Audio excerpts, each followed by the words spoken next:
Fala, gente, seja bem-vindo a mais um vídeo aqui no canal do Agape. Para quem não me conhece, eu sou Lucas Aguiar, mais conhecido também como Teixeirinha. E no vídeo de hoje, pausa, calma, melhor se sentar. Hoje nós vamos falar sobre um assunto muito quente.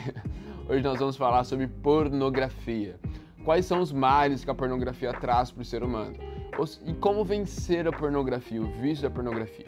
Então, fica até o final desse vídeo, vai passar a vinheta aqui, mas fica até o final, porque o vídeo de hoje está muito quente, está muito bom.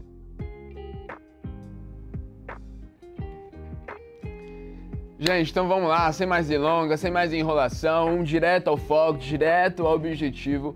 Hoje eu vou conversar com vocês, conforme eu falei, sobre pornografia, um mal dos séculos, um mal dessa geração. Eu tô com alguns dados aqui também, vou ler para vocês sobre esse vício, né? Sobre essa atitude, sobre esse estilo de vida. Se liga nesses dados. Só no Brasil, 22 milhões de pessoas assumem consumir pornografia. 76% desses 22 milhões são homens e 24% são mulheres. A maior parcela do público é jovem. 58% desse público tem menos de 35 anos, de classe média alta.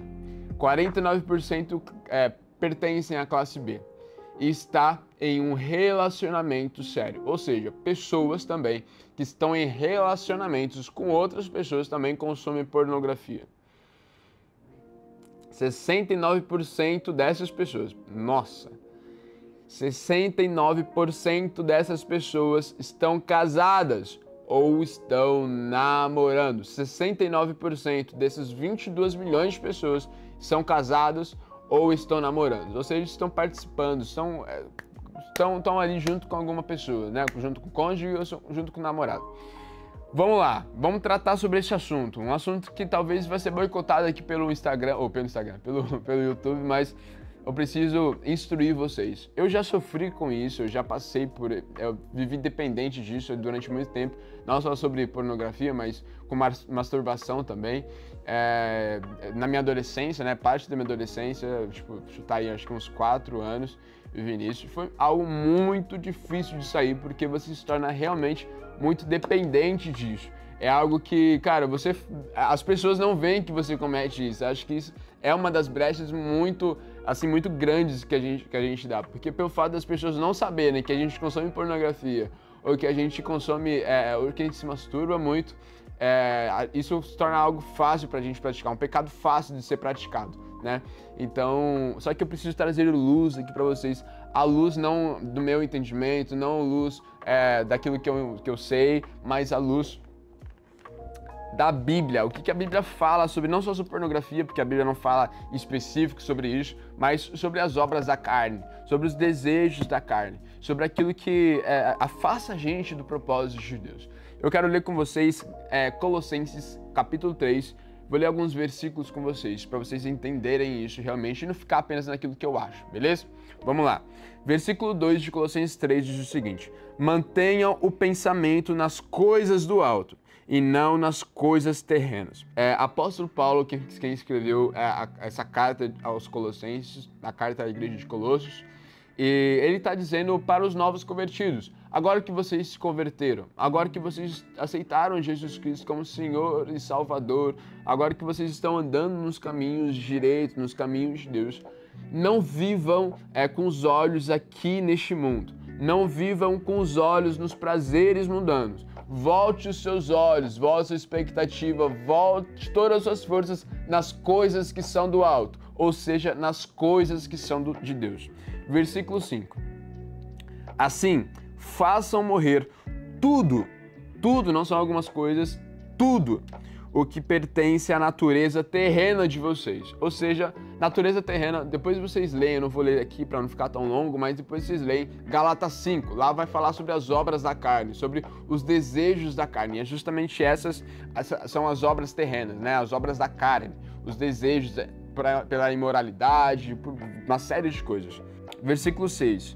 É por causa dessas coisas que vem a ira de Deus sobre os que vivem em desobediência, ou seja, as pessoas que vivem para as coisas terrenas, para as coisas aqui, para as coisas da carne, essas pessoas vivem em desobediência ao Senhor, em desobediência a Deus, porque Deus, de novo falando, o apóstolo Paulo fala sobre isso, Deus nos chamou, a partir do momento quando a gente se converte, que a gente deseja, a gente aceita Jesus Cristo como Senhor e Salvador, a gente volta para os caminhos de Deus, nós precisamos desejar apenas as coisas do alto. A gente precisa desejar apenas as coisas que são de Deus, e não as coisas terrenas, e não as coisas que são das nossas carnes, ou não as coisas de idolatria, nada disso. Nós precisamos voltar os nossos olhos para o alto, desejar apenas as coisas dele. Versículo 7, as quais vocês praticaram no passado, ou seja, as obras que nós praticamos no passado, quando costumavam viver nelas. Versículo 8, mas agora abandonem todas essas coisas, ira, indignação, maldade, maledicências e linguagens indecentes no falar. Versículo 9, não mintam uns para os outros, visto que vocês já se despiram do velho homem com suas práticas.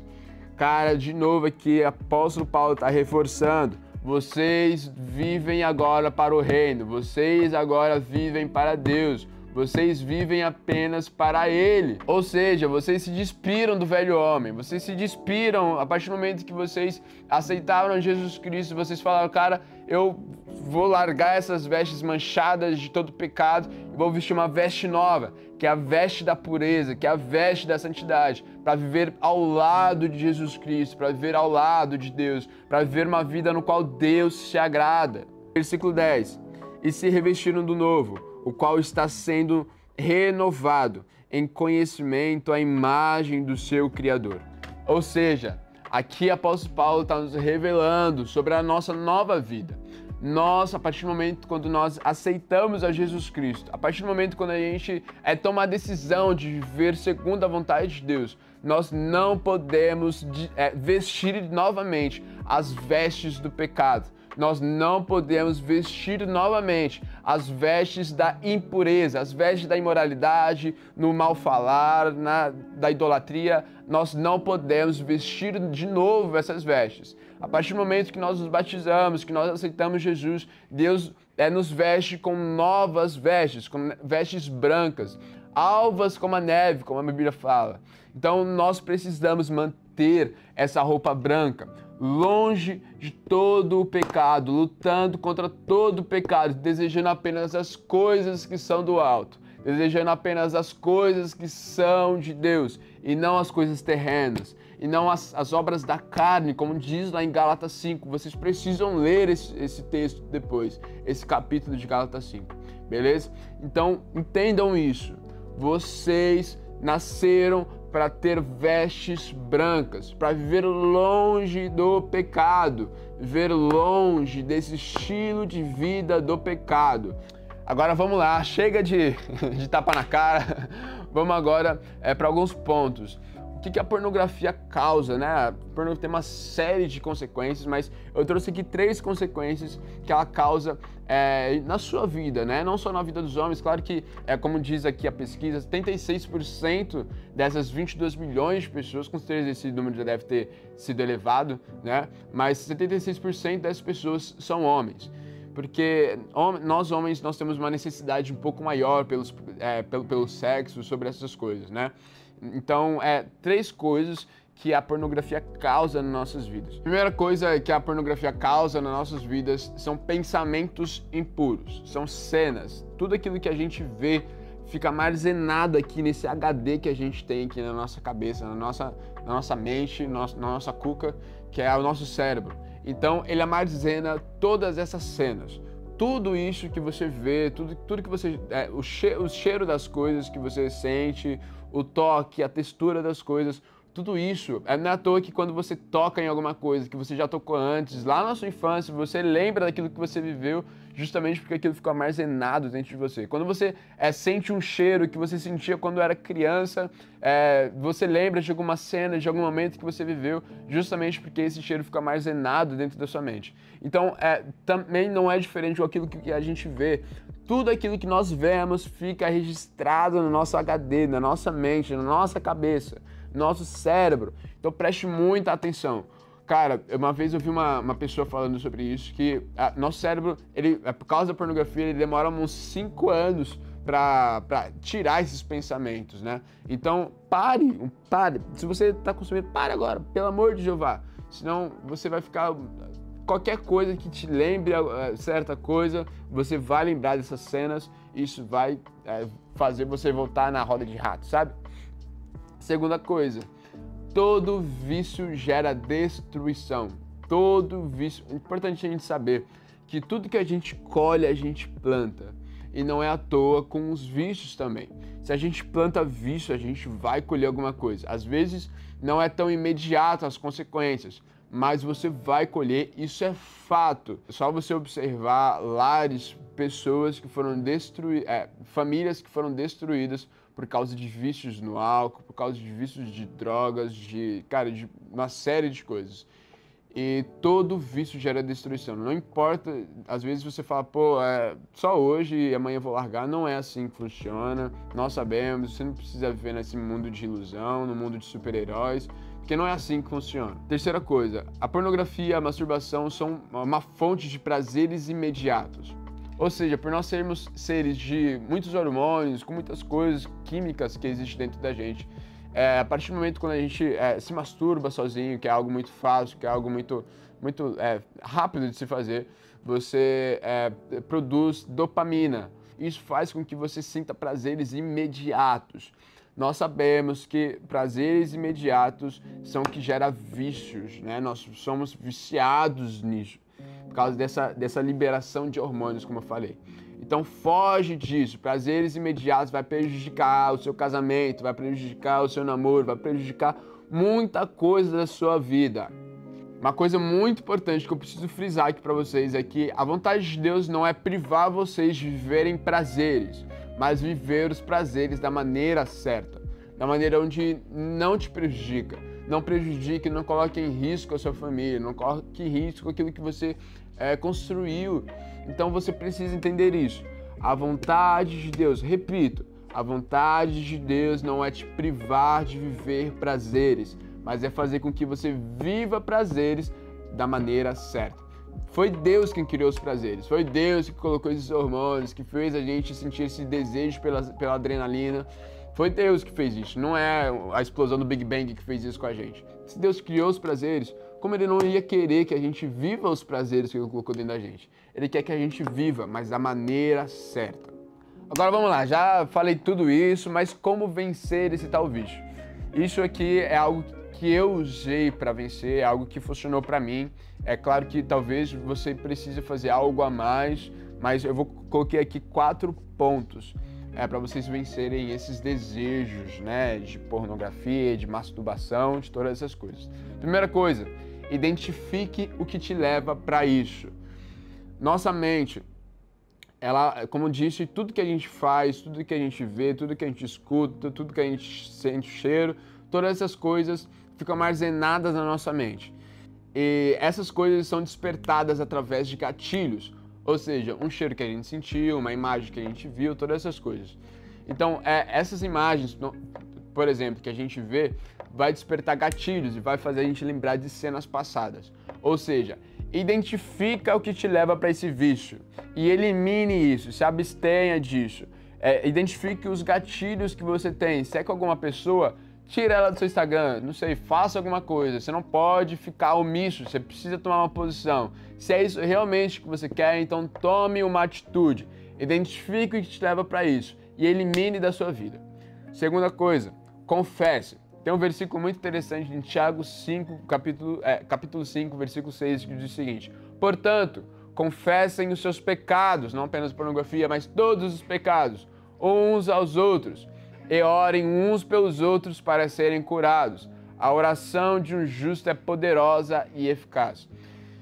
Confesse uma pessoa de confiança, uma pessoa que está ao seu lado, que você sabe que não vai te julgar por causa disso, mas que vai te ajudar a vencer isso, que vai orar por você, que vai orar junto com você a favor disso, a favor que você vença esse vício. Então confessem os seus pecados ao seu líder, a uma pessoa que você conhece. Não uma pessoa que está vivendo nesse mesmo cativeiro que você. É muito importante que seja uma pessoa que ou já tenha experiência, que já tenha vencido isso, beleza? Terceira coisa, intimidade com Deus. É muito importante que vocês entendam isso, porque o que vai te salvar de tudo isso não são apenas as pessoas. As pessoas são muito importantes para nos ajudar nisso tudo. Não é apenas você identificar o que te leva para lá, também é muito importante. Mas o que vai te salvar, não só desse pecado, mas de vários outros pecados, é o temor ao Senhor. Porque não vai ser o tempo todo que vai ter pessoas do seu lado para te repreender, não vai ser o tempo todo que vão ter pessoas do seu lado para te impedir de você cometer esses erros. O que vai te salvar nos momentos que você estiver sozinho, nos momentos onde não vai ter ninguém do seu lado, é o temor ao Senhor. O que ajudou José a fugir da mulher de Potifar, quando ela tentou agarrar ele, tomar ele, não foram pessoas, porque as pessoas, não tinha ninguém lá, só tinha ele e a mulher no quarto. O que foi que salvou José daquilo foi o temor que ele tinha ao Senhor. Ou seja, tem intimidade com Deus, porque a partir do momento que você tem mais intimidade com Deus, você tem mais temor. Temor não é ter medo, temor é ter um respeito tão grande que você não é capaz de fazer algo que o desagrada. Então entenda isso. O que vai te salvar do seu pecado não são as pessoas, não são você identificar apenas os gatilhos, o que te leva para lá, mas o temor ao Senhor. É isso que vai te ajudar, porque não vai ser o tempo todo que vão ter pessoas do seu lado para te repreender, para te impedir de cometer isso, mas o temor do Senhor sempre vai estar lá. O temor ao Senhor sempre vai estar aqui dentro do seu coração, por causa do Espírito Santo. Então entendam isso. Se aproxime mais de Deus. A nossa tendência é que quanto mais a gente peca, quanto mais a gente vive uma vida de pecado, a gente se afaste disso, né? A gente se afaste de Deus. Mas é muito importante que você entenda que Deus ele não se afasta de você por causa do pecado, mas é você que se afasta de Deus porque você está pecando. Então, Deus ele não tem medo do seu pecado. Ele quer mais do que você, de tirar daí. Mas você precisa fazer a sua parte. Você precisa identificar o que te leva para lá. Você precisa confessar uma pessoa para te ajudar, para orar junto com você. Mas você precisa também buscar intimidade com Deus. Quarta coisa, seja forte. Faça como José. Viva uma vida de força. Seja forte e corajoso, assim como Deus disse a Josué. Porque você vai precisar renunciar. Mas isso vai depender de você, não vai depender das outras pessoas. Você vai precisar fugir disso. Fugir é mais inteligente do que enfrentar, entenda isso. Fugir é mais inteligente do que enfrentar. Então seja forte para fugir do pecado. Seja forte para fugir da tentação. Seja forte, corajoso. Não desanime. Se você errou, talvez vai demorar um processo até você vencer isso, porque não tem como, é muito difícil você vencer um estilo de vida assim de uma hora para outra, um padrão que você vivia durante muito tempo de uma hora para outra. É um processo, mas sempre quando você errar, se você cair nisso, não se acomode. Não fique se lamentando e apenas fique no lamento. Se arrependa. O arrependimento não está nas suas falas, mas está na sua mudança de atitude, está na sua transformação. Gente, espero de coração ter abençoado, ter ajudado a vida de vocês. Se esse vídeo te ajudou, comente aqui se te ajudou realmente, dá o joinha aqui, se inscreva no canal, porque temos vídeos semanais aqui. E não esquece de compartilhar também. Isso aqui é muito importante você compartilhar com aquela pessoa que você sabe que está passando por isso. Então ajude, compartilhe para as pessoas que estão à sua volta, beleza? Lembre-se de uma coisa, sem amor, nada vale. Foi.